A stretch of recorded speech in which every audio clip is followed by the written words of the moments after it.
Dans chaque histoire qu'on est appelé à raconter, hein, il y a forcément un protagoniste. Où c'est important effectivement de comprendre le mot protagoniste, c'est qu'un protagoniste, c'est pas forcément une personne. Ça peut être un groupe de personnes aussi.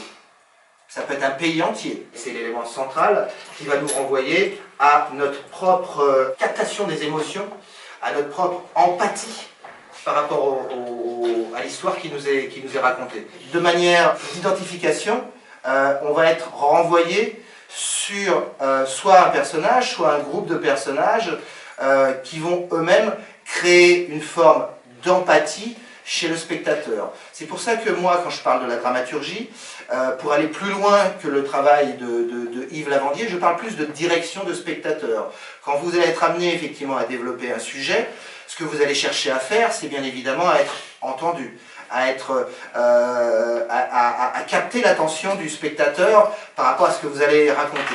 Et pour pouvoir capter l'attention du spectateur, le meilleur moyen, effectivement, est de créer de l'empathie.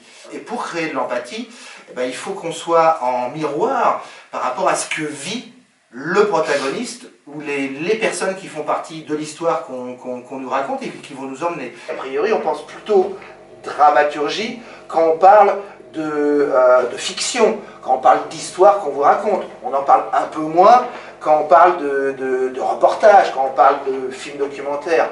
Et pourtant, dans ce que je vous disais tout à l'heure, pour moi, et c'est ça qu'on a mis, la spécificité qu'on a mis en place à Jarry, c'est vraiment d'étendre cette notion de dramaturgie à la spécificité du reportage, à la spécificité du documentaire.